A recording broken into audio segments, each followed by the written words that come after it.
እንሂድ አይደለ? አይ ቆይ በአምላክ ይምጣ። ግን በሰላም ነው ሄርሚ? ፈገግታ ያለሽ ፍዝዝታ ያለሽ እንዴት ነው? ሹፌራችን ይቆያል እንዴ? እሱ ሹፌራችን አይደለም። እንደሱ ብለሽ አትጥሪው። ለማገዝ ታስቢ ወደፊት ያንቺን ገዛ የሚፈልግ ሰው መኖሩን ማጣራት አለብሽ። በአምላክ አድርሳችሁ ስትመለስ ሌላ ቦታ ሳትሄድ እኔ ጋር እፈልጋለሁ። በጣም ብዙ ጥያቄ ታበዣለሽ። ሴትዮ ምንድነው ችግርሽ? ታዲያ ለምን ትቆጣለህ? እኔ እኮ ምክንያቱን ለማወቅ ፈልጌ ጠየቅኩት። ሁሉንም ነገር ማወቅ አይጠበቅብሽም። ማወቅ የሌለብሽ ነገር ስለሆነ ነው ማጣቂው። አሁንስ እቤት ያለው ስሜት ራሱ እየተሰማኝ አይደለም። ምንድነው የሆንሽው? በገዛ ቤቴ የገዛ ወንድሜ አንቄ ካልገደልኩሽ ይለኛል። በዛ ላይ ደግሞ ታይተው በማይታወቁ ሰዎች ቤቱ ተሞልቷል። ልጅቷን ስል ጭራሽ ጓደኛዋን ተጨመራ አረፈችው። ካልሆነኛ እንወጣላቸው እንጂ እኔ እንደ ቀበሌ ተሰብስቤ መኖር አልወድም። እንደውኛ በልጅ ስላልታደልን እንጂ የቤተሰብ ቁጥር በሱ አይደለም። ኧረ ተው አንተ ሰውዬ ተው። ነገሮችን ስታስረዳ ቢያዝ ውሃ በሚያነሳ መልኩ ይሁን። ቆይ እስኪ የማንም መንገደኛና ቤተሰብን ምን አገናኘው? ይልቅ ጓደኛዋ ትንሽ ልጠቀም ትችላለች። ይኸውልሽ በአሁኑ ቀድሜሻለሁ። ልጅቷ ምንም አይነት እድል የምታባክል ልጅ አይደለችም። ታዲያ ምን አደረክ? ከኔ ጋር መስራት እንደምትችል ነገርኳት። ተጨባበጥን። ይቺን ሽምልምል ልጅ ታሳምናት፣ አንተን እንድታምነት ታሳምናት። አንዴ ካመነች ደግሞ ይሄ ተራራ የመሰለ ነገር የ2 ደቂቃ ስራ ሆነ ማለት ነው። ወንድምሽ ሲመጣ አናግረዋለሁ። መጥቶ ይቅርታ ይጠይቅሻል። እትዬ ምንድነው? ምሳ ላቅርብ? አበርሽ እንዴ? አሁን አይደል ቁርስ የበላ ነው? ለምን ክብረ ቢስ ትሆናለህ? ምናልባት እናንተ ክብር ብላችሁ የምትጠሩት ነገር ለእኔ ክብር መስሎ ስላልተሰማኝ ነው። አትፈላሰብኝ እባክህ። ያወራሁት ነገር አልገባህም አሊያም ደግሞ አልተመቸህም ማለት ፍልስፍና ነው ማለት አይደለም። ቆይ እንዴት ነው ግን ድሮም ጠላት ከሩቅ አይመጣም ይባላል። እውነት ነው። እንግዲህ የህብስት ጠላቶች ከራሱ ከቤተሰቦቿ የሚጀምር ነው። እናት ነኝ ወይም የእንጀራ እናት ነኝ፣ አባት ነኝ፣ ጓደኛ ነኝ ብለው ከቀረቧት ሰዎች ከፍተኛ የሆነ ጉዳት ሊደርስባት እየታቀደ ነው። ሰላም ጤና ይስጥልን። ህብስት ጀምሯል። እንግዲህ የዛሬው ጅማሮ ህብስት በጓደኛዋ እንደተከዳች የሚያሳይ ነገር እናያለን። አባቷ ነኝ ባዩ የህብስትን ሀብት ስለፈለገ በጓደኛዋ ሄርሜላ በኩል ማድረግ ያለባትን ነገር እንድታደርግና ሁሉን ነገር እሱ ባዘዛት እንድትሄድለት ሄርሜላን በብር አሳምኗታል። ሄርሜላ ጓደኛዋን መክዳቷን ቢከብዳትም ግን የቤተሰብ ችግር እናቷ ስለታመመች እሷን በድህነት መኖሩ ስለሰለቻት እንግዲህ መክዳቷን ምክንያታዊነት እየሰጠች አንዴ ስስቅ አንዴ ስትኮሳተር ህብስት በግርምት ታያታለች። ምን ሆነሽ ነው ብላ ስትጠይቃት ምንም አልሆንሁም፣ ግን አሁን ወደ ትምህርት ቤት እንሂድ ሹፌርሽ አልመጣም ብላ ስትላት እንግዲህ በአምላክን ማለቷ ነው። በአምላክ ደግሞ ህብስት በጣም ስለምትወደው ሹፌር መባሉን በጣም ጠላችሁና ሁለተኛ እንዳትዩ ሹፌር አይደለም እሱም ደስ አይለውም ስትላት እሺ እያለች እያለ በአምላክ መጣና መሄድ እንችላለን ብሎ ህብስትን በዊልቸሩ መግፋት ሲጀምር ሄርሜላ ዛሬ እኔ ስላለሁ እኔ ላግዝህ አለች። በአምላክ ህብስትን ከሱ ውጭ ሰው ሲነካበት ስለማይወድ መጀመሪያ ያንቺን እገዛ የሚፈልግ ሰው መኖሩን ማረጋገጥ አለብሽ፣ ዝም ብሎ ላግዝ ወይ ልርዳ አይባልም ብሎ መከራት ሄርሜላ። እንደዚህ እየተጨቃጨቁ እያለ አባት ተብዬው አቶ አለም መጣና አሁን መሄድ ትችላላችሁ ትምህርት ቤት። በመሃል ደግሞ ስለ ጓደኛዋ ስለ ሄርሜላም አወራት። ሄርሜላ ስላለች ደስተኛ ነሽ አይደል ልጄ ይላታል ህብስትን። ህብስትም እንግዲህ የምታውቀው ነገር ስለሌላት አዎ ደስተኛ ነኝ ትለዋል። በቃ መልካም ቀን፣ አሁን ትምህርት ቤት አድርሳቸውና አንተ እፈልግሃለሁ ተመልሰና አለው በአምላክም እሺ ብሏል። እሺ ብሎ እየሸኛቸው እያለ ሄርሜላ ብዙ አይነት ጥያቄ ትጠይቃለች። እንግዲህ በአምላክ ደግሞ ምንም አይነት ጥያቄ የሚፈልግ ሰው አይደለምና አንቺ ብዙ አትጠይቂ፣ እንድታውቂ የተፈቀደልሽን ብቻ እወቂ። ማወቅ ቢያስፈልግ ኑሮ መጀመሪያውንም ግልጽ ነበር የሚሆነው ብሎ ሲላት እኔ መጠየቅ እፈልጋለሁኝ፣ ምክንያት እፈልጋለሁ ለእያንዳንዱ ድርጊት ትላለች። በዚህን ጊዜ ህብስትም የሄርሜላ ባህሪ እንደዚህ መሆኑን ትነግረውና በቃ ይቅርታ አድርግላት ስትለው ኧረ ችግር የለውም እንዲህ እየተጋጨን እየተጨቃጨቅንም ቢሆን መግባባታችን አይቀርም አለች ሄርሜላ ጣልቃ ገብታ። በዚህን ጊዜ ህብስት ደነገጠች። ምክንያቱም እንግዲህ የሄርሜላ ተግባቦት ምን ሊሆን እንደሚችል እሷ የገመተችው ነገር ስለሚኖር መሰለኝ እንግዲህ ህብስት መደንገጧ። አቶ ላለም ቢሮ እስኪገባ ድረስ ከሚስቱ ከይፍቱ ስራ ጋራ ቤት ቁጭ ብለው እያወሩ ናቸው።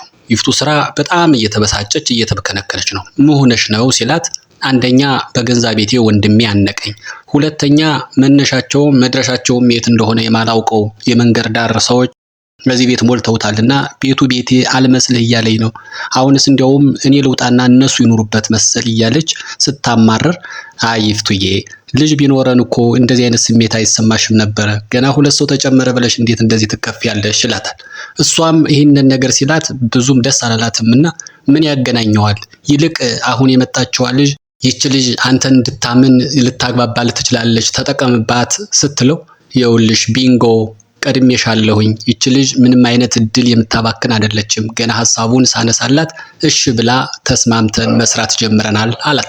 ዋናው አንተን ካመነች፣ አንተ እንድታምን ካደረገች ከዛ በኋላ የምንጠብቀውን ሀብት ሁሉ እናገኛለንና ጥሩ ይዛሃል ብለዋለች። በመሃል ታፈስ መጣች። ታፈስ ወንድሟን የይፍቱ ስራን ወንድም በአምላክ እንድታፈቅረው ማባበያ እየተሰጣት ሌሎችን ክትትል እያደረገች ያለች ህብስትን እንድትጎዳ ትዕዛዝ የተሰጣት የቤት ሰራተኛ ነችና እንግዲህ ህብስትን ሁሉም በየአድራሻው ነው የሚጎዳት። የየራሱ ተልዕኮ አለው።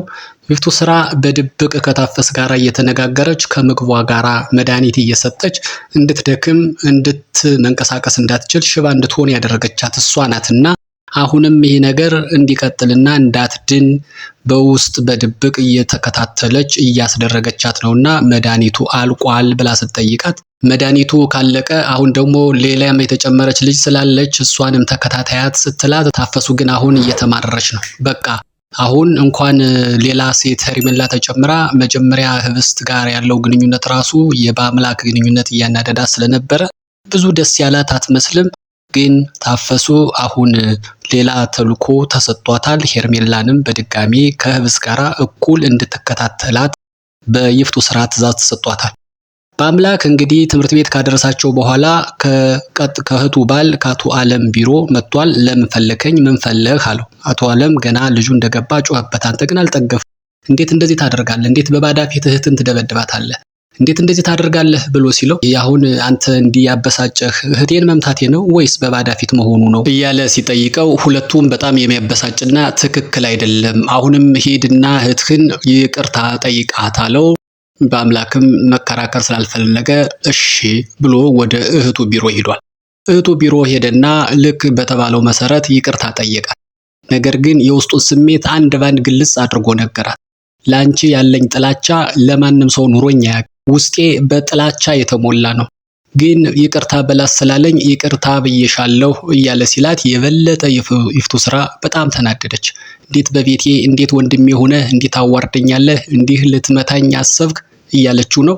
በአምላክ ግን ሴትዮዋ እህቱን ትሁን ሌላ ባዳ ክፉ በመሆኗ ብቻ የጠላት ናት። በአምላክ እንዲያውም ምርር አድርጎ የውልሽ ይፍቱ፣ እንዲያውም እኔ ከልቤ ይቅርና ያንቺን ይቅርታ ለማለት አንቺ ራሱ ይቅርታ አድርግልኝ ብለሽ ብትጠይቂኝ ይቅርታ እንኳን ማድርግልሽ ሴት አይደለሽም ብሎ በተቀመጠችበት ጥሏት ወጣ። በዚህ ጊዜ ይፍቱ ስራ በጣም ተናዳለች። ምክንያቱም ወንድሟ ነው እንግዲህ በታናሽ ወንድሟ እንዲህ መብጠልጠል እንዲህ መናቅ በጣም ያሳዝናልና እያዘነች ነው። አብነት ከሴቶች ጋር ቁጭ ብሎ እያወራ ነው። ሄርሜላን ለመጥበስ ተፍ እያለ ነው። ሄርሜላ ግን ጆፊዋን የጣለችው በአምላክ ላይ ነው። እንዲያውም የሆነ ጊዜ ሲያወሩ የህብስት የሆነን ነገር መቀማት ገና ከልጅነቷ የለመደች ነችና ህብስት በአምላክ ጋር ያላትን ግንኙነትም የሾፈችው ነው የሚመስለውና ጣልቃ ለመግባት ተፍ እያለች ትመስላለች። አይኗን ጥላበታለች። እሱ ፊት አልሰጣት ብሎ ነው እንጂ። አብነት ግን ሄርሜላን ለመጥበስ ፈታ ለማድረግ በጣም ተጫዋች ከመሆኑ አኳያ ብዙ እድል፣ ብዙ ፊት፣ ብዙ ፈገግታ እየሰጣት ነው። እሷ ግን በምላሹ የእሷ ታይፕ አይደለም አብነትና ፊት እየሰጠችው አይደለም። ሴት የላከው ስለሆነ ነው። ስለዚህ እንዲህ የደፈረኝ እሷ አይደለም ያስደፈረችኝ ህብስት ነች ብላ ህብስት እጄ ካልገደልሁ እያለች ጆሮዋን እንደ ህፃን እያልመዘመዘች እያለ አብነት ከፍቶ ገባ። አብነት በእርግጥ የገባው ከአቶ አለም ቢሮ ከገባ በኋላ ምንድነው አቶ አለም የህብስት ካምፓኒ የሆነን ሸሩ ከህብስት ካምፓኒ ሸር ውስጥ የተወሰነውን ሸር መሸጥ ፈለጉ። መልሰውት ገዢዎች ደግሞ ራሳቸው ነውና በዛ ካምፓኒ ውስጥ እንግዲህ ስቶክ ሆልደር ከፍተኛ የሆነ እጅ እንዲኖራቸው በመፈለጉ ስለዚህ ደግሞ አብነት ደግሞ የዚህ ባለሙያ ስለሆነ ከህብስት ጋራ የበለጠ ቢገናኝ ቢግባባ ቢቀራረብ የበለጠ ታማኝነት ይፈጥራል በሚል አቶ አለም ከህብስት ጋራ በጣም እንዲግባባ እንዲቀራረብ አዞ ስለነበረ አሁንም ክላሷ ድረስ ሄዶ ሰላም ብሏት እንዲሄድ ስላዘዘው ከፍቶ ሲገባ ወይዘሮ ይፍቱ ስራ እንደዚህ እየገረፈቻት እየቀጣቻት እየደበደበቻት። ይፍቱ ስራ እንግዲህ ይህንን ነገር የምታደርገው ተደብቃ ነው። አቶ አለምም ይህንን የሚያውቅ አይመስለኝም። ግን አብነት ሲያይ አብነት ያውቃል ይህን ነገር። ደነገጠ። እሱን ስታይ እሷም እንዴት ያለ ፍቃድ ምኝታ ክፍል ድረስ መጣ ብላ ልትደነፋ ስትል አቶ አለም ልኮይ ነው ብሎ ሲላት እሽና አናግራት ብላ ተታወጣች። በመጨረሻ ኖርማል እንግዲህ ያመኔታ እንድትፈጥር ሁሉንም እንድታምን አባቷ የመጨረሻ ሁሉን ማድረግ የሚችልና ለሷ በጣም ቅርብ መሆኑን እንድታሳምን ሚሽን የተሰጣት ሄርሜላ ነችና ከአቶ አለም ጋራ ቀን በቀን እየተገናኙ ነው፣ ዲል እያደረጉ ነው። እንግዲህ እስከ መጨረሻው ለመዝለቅ ያው የምትሰራው ስራ እየታየ ነው፣ ገንዘብ በየጊዜው የሚላክላት። ሄርሜላም እንግዲህ ቆርጣ ተነስታለች። ዘላለም ድሃ ሁኜም አልቀርም፣ እቺ ዘላለሟን ሀብታሙና አሁንም እንኳን እንዲህ ተጎድታ እንዲህ እየተንከባከቧት ያለች ነች ብላ ኦልሬዲ ሙሉ በሙሉ ጓደኛዋን ሽጣታለች። ከአቶ አለም ክፍል እጅ ተጨባብጣ ብር በአካውንቷ ገብቶላት ልትወጣ ስትል በአምላክ በሩን ከፍቶ ሲገባ ሄርሜላ ክው አለች። ምክንያቱም ይህን ነገር በድብቅ እንዲሆን ነበር የፈለጉት። ግን በአምላክ አንድ ተፈጥሮ በር አንኳኩቶ አይደለም የሚገባው፣ ልክ እንደ ወንበዴ በሩን ገልብጦ ነው የሚገባውና በዚህን ጊዜ ገልብጦ ሲገባ ሁለቶችም ክው ነው። እንግዲህ ይሄ ሚሽን እስከ መጨረሻው ይዘልቅ ይሆን የሚለውን እንግዲህ በቀጣዩ የምናቀርብ ነው የሚሆነው። እስከዛው ድረስ መልካሙ ነገር ሁሉ ከእናንተ ጋር ይሁን። ሰላም።